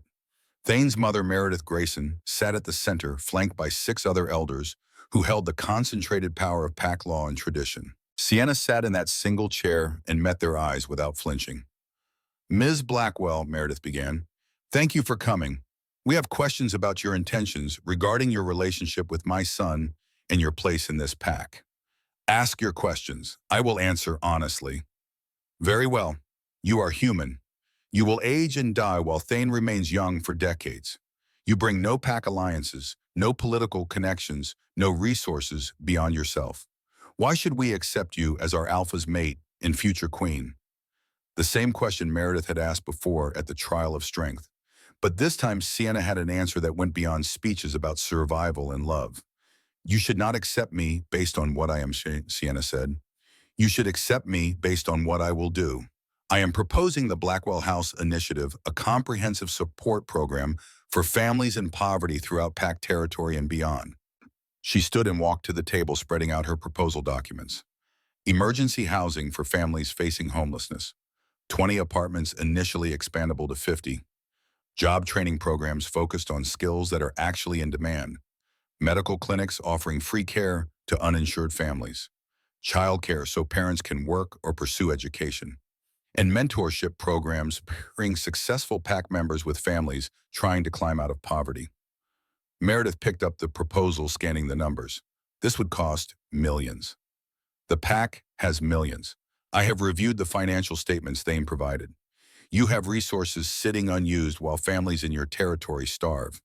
I am proposing that we use those resources to build something that lasts, something that saves lives. And you think you are qualified to run such a program? This from Elder Marcus, a man in his 70s who had been openly skeptical of Sienna from the beginning. I think I am the only person in this room who has lived it, Sienna said. I know what it is like to choose between paying rent and buying food. I know what it is like to be too sick to work but unable to afford a doctor. I know what it is like to watch your child go hungry and feel powerless to stop it. Her voice strengthened. You can hire consultants with degrees in social work and public policy, but they will never understand the way someone who has been there understands.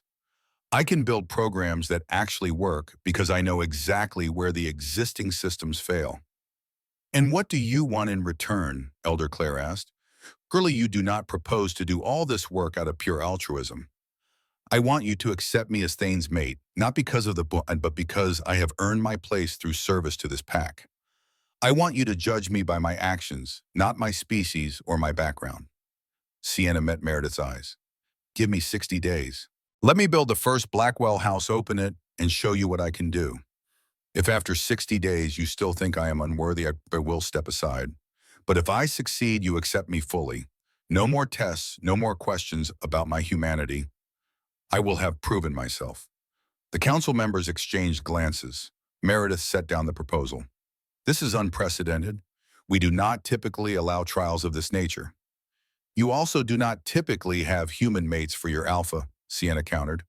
Unprecedented circumstances require unprecedented solutions.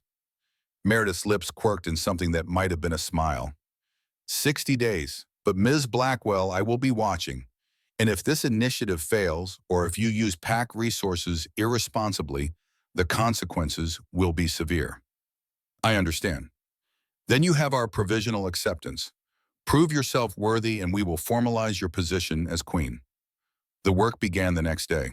Sienna threw herself into it with the same fierce determination that had kept Ivy alive through impossible poverty.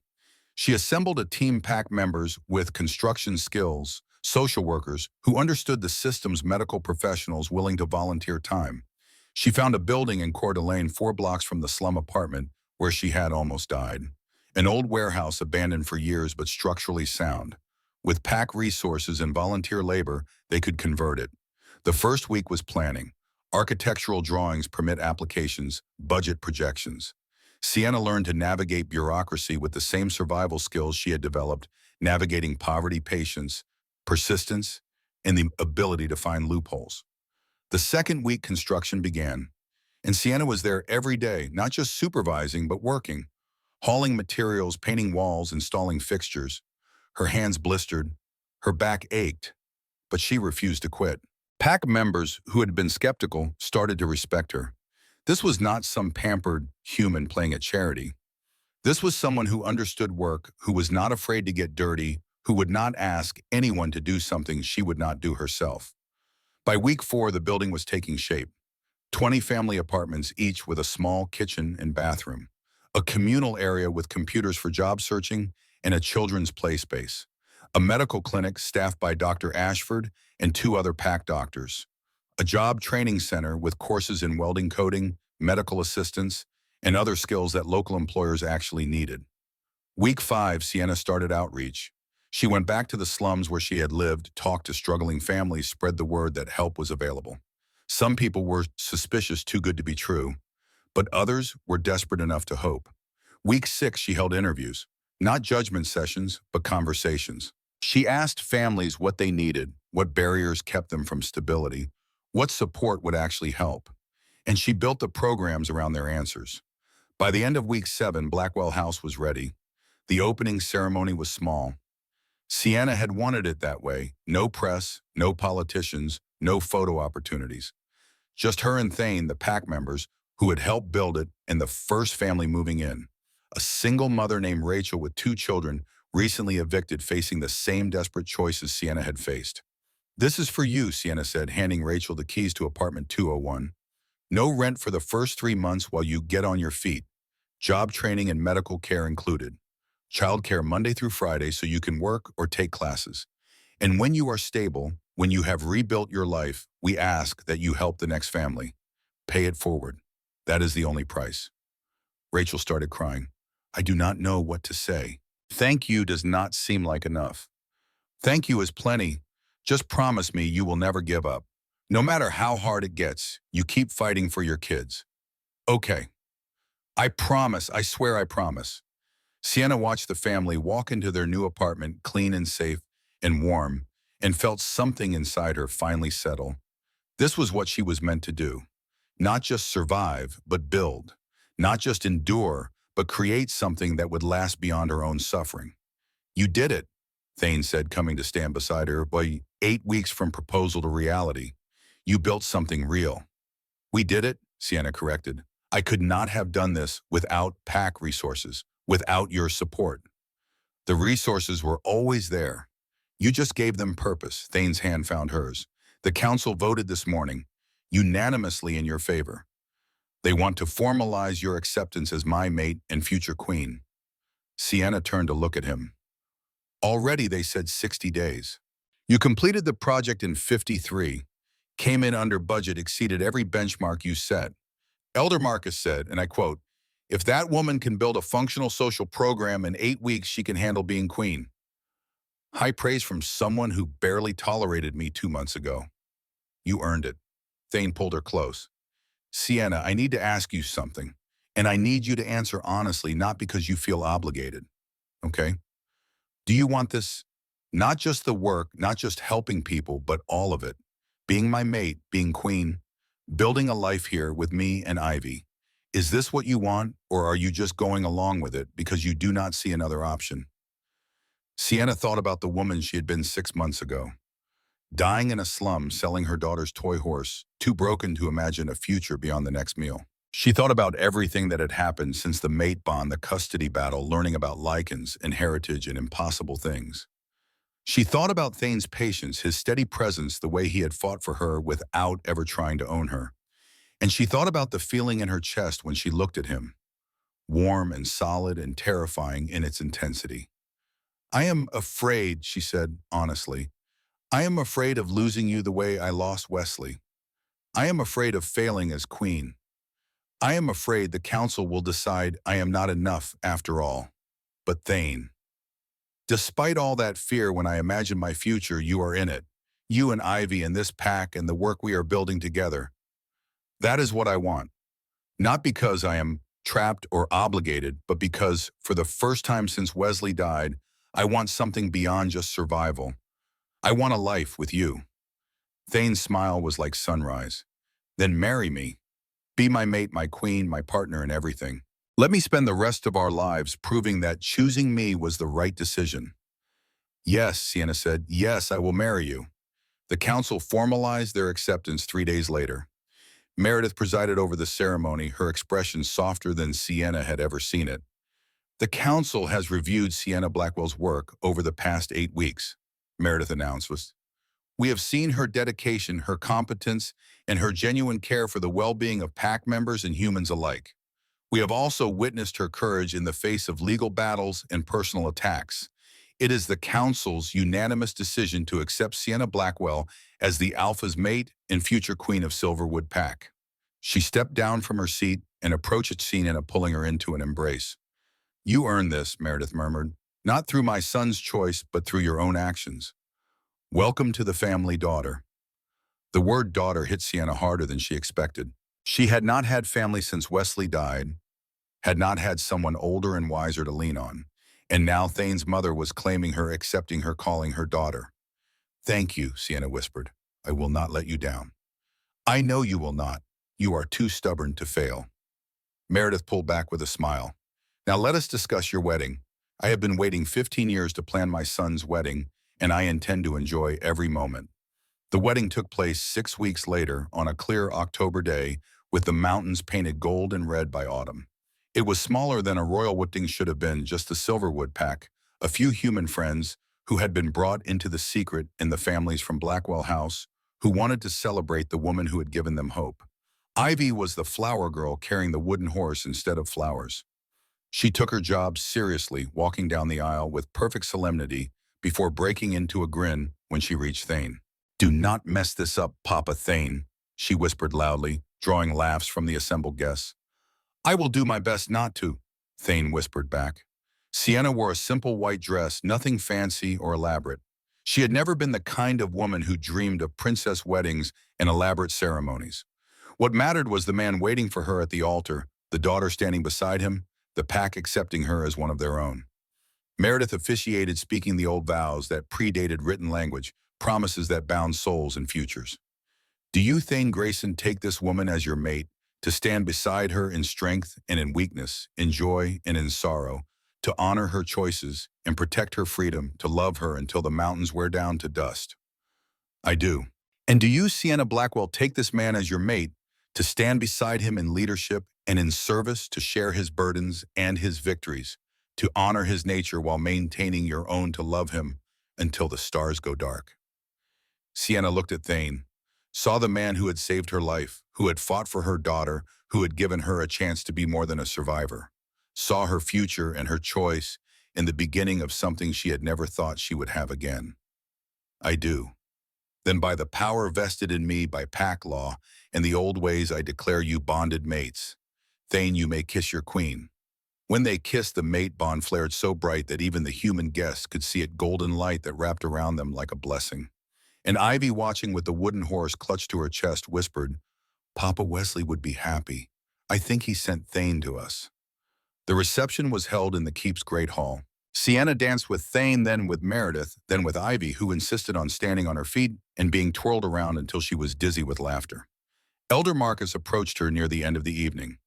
Your Majesty, he said formally, I owe you an apology. When you first came to us, I judged you by your circumstances rather than your character. This response paused because Claude reached its max length for a message. Hit continued to nudge Claude along.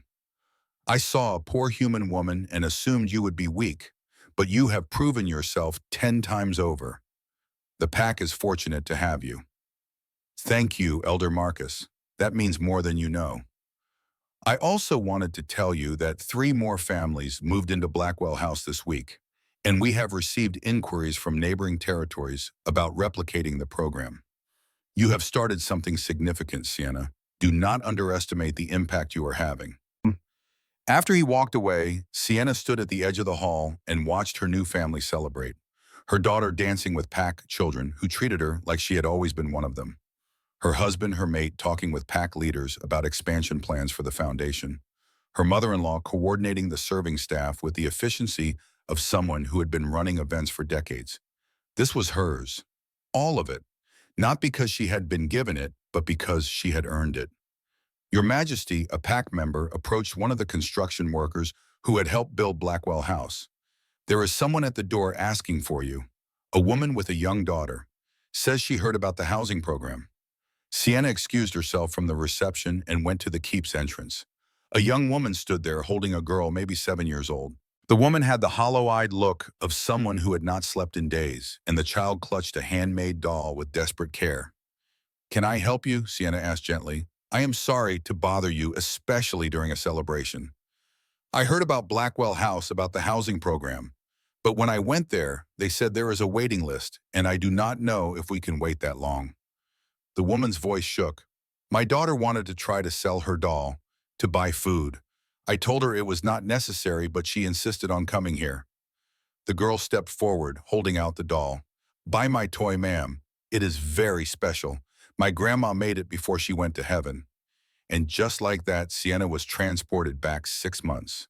To Ivy sitting on a street corner with a wooden horse. To desperation and courage, and the impossible kindness of a stranger who stopped to help. The circle closing, the story repeating, the universe offering her a chance to be what Thane had been for them. How much do you want for it? Sienna asked, her voice soft. $5, the girl said, for food. Sienna did not have her wallet. She was in a wedding dress, but Thane appeared at her elbow, understanding immediately what was happening. He pressed several bills into the child's hand. Keep the doll, Sienna said. Your grandma made it for you. You should never have to sell love. She turned to the mother. Come with me. We will find you an apartment tonight. Emergency housing, no waiting list. And tomorrow we will get you enrolled in all our programs, job training, medical care, child care, everything you need. The woman started crying. I cannot accept this. It is too much. It is exactly enough, and it is not charity. I want something in return. What? Sienna knelt down to the girl's level. Do you know what I want in exchange? The girl shook her head. I want you to remember this moment. And when you grow up, when you have resources of your own, I want you to help the next person who is where you are now. You pay it forward. Can you do that? Yes, ma'am. Good. Sienna stood and looked at the mother. Welcome to Blackwell House. Let me show you home. As she led the family toward the guest quarters, they would move to a permanent apartment tomorrow. Sienna felt Thane's presence beside her, the mate bond humming with his love and pride. You did it again, he said quietly. Did what? Saved someone, built something, made the world a little less cruel. We built something, Sienna corrected. This is our legacy, Thane, yours and mine and Ivy's. The wooden horse that started it all, and every family we helped because of it. 5 years later, Sienna stood in her office at the Silverwood Keep reviewing applications for the 4th Blackwell House location. The foundation had grown beyond anything she had imagined. 4 facilities across Idaho and Montana, over 200 families housed job placement rate, and at 90% 0 families returned to homelessness. On her desk in a place of honor sat the wooden horse. Wesley's last gift to his daughter, the toy that Ivy had sold to save Sienna's life. The object that had brought Thane into their world and changed everything. Mama, Ivy's voice came from the doorway. She was 11 now, tall and gangly in the way of preteens her like and heritage, giving her a grace most human children lacked. There is someone here to see you. Who? A lady with a little girl. The girl has a toy she wants to sell. Sienna's heart clenched. She followed Ivy to the keep's entrance, where another young mother stood with another desperate child, the same story playing out again. And again, Sienna said the same words, Keep the doll. Accept help, pay it forward, knowing that this was what she was meant to do. This endless circle of compassion started by a lichen king who stopped for a child on a street corner. After the family was settled, Sienna returned to her office. Ivy came with her curling up in the window seat with a book about lichen history. Mama, Ivy said after a while, do you ever think about what would have happened if Thane had just walked past me that day if he had not stopped to buy the horse? Every day, Sienna admitted, and I am grateful every single day that he did stop. Me too. Ivy was quiet for a moment. I miss Papa Wesley sometimes, but I am glad I have Papa Thane now. Is that okay? To miss one Papa but love another. Yes, baby, that is more than okay. Love does not run out. You can love them both. Wesley gave you life and taught you courage. Thane gave you safety and is teaching you strength. You are lucky to have had both of them. And you gave me everything, Ivy said seriously. You kept me alive when we had nothing. You fought to keep me when Garina tried to take me away. Everything good in my life exists because you never gave up. Sienna's throat tightened. You were always worth fighting for. Thane appeared in the doorway drawn by the mate bond's pull. He leaned against the frame and watched his family, his mate and the daughter he had claimed as his own, and felt complete in a way he never had before Sienna. Council meeting in an hour, he said. They want to discuss expanding Blackwell House to the Eastern Territories. Already? Sienna looked up from her paperwork. We just opened Location 4. Your program is getting national attention. Other packs are asking how to replicate it. You have started a movement, my love. Sienna stood and walked to the window, looking out over the packlands. Somewhere out there, families were eating dinner in Blackwell House apartments. Parents were attending job training classes. Children were playing in safe spaces. Lives were being rebuilt because one little girl had been brave enough to sell her most precious possession, and one lichen king had been kind enough to stop and help. It is not my movement, she said. It is ours, all of us. The pack, the volunteers, the families who pay it forward. I just gave it a structure and a name. You gave it heart, Thane corrected. You gave it purpose born from lived experience. That is why it works where other programs fail. That evening after the council meeting, after dinner, after Ivy had gone to bed, Sienna and Thane walked the gardens as they did most nights. The autumn air was crisp with coming winter, and the mountains were dark shapes against a sky full of stars. Do you ever regret it, Sienna asked, taking in two strangers, derailing your entire life for a woman and child you knew nothing about? Not for a single second. Thane pulled her close, the mate bond singing between them. You are the best thing that ever happened to me, Sienna. You and Ivy both. My only regret is that I did not find you sooner. If you had found me sooner, I would not have been the person you needed me to be. Poverty and suffering are terrible teachers, but they taught me things I could not have learned any other way. Then I am grateful for the timing, even if I hate what you went through. Thane kissed her forehead. And I am grateful every day that Ivy was brave enough to sit on that street corner, that she trusted me enough to show me where you were, that you chose to stay despite every reason you had to run. I chose you, Sienna said simply. Every day since that first yes, I have chosen you, and I will keep choosing you for as long as we both live. They stood in the garden, two people from impossible circumstances who had found each other through a child's courage and a wooden horse and the strange mercy of fate. Behind them, the keep glowed with warm light, home and sanctuary, and the headquarters of a foundation that would help thousands. And somewhere in Sienna's office, the wooden horse sat on its shelf, a silent testament to where they had been and how far they had come. A reminder that sometimes the smallest acts of kindness, a child selling her most precious possession, a king stopping to help a stranger, could change everything. A reminder that love, real love, was always worth fighting for. And in the end, that was all that mattered.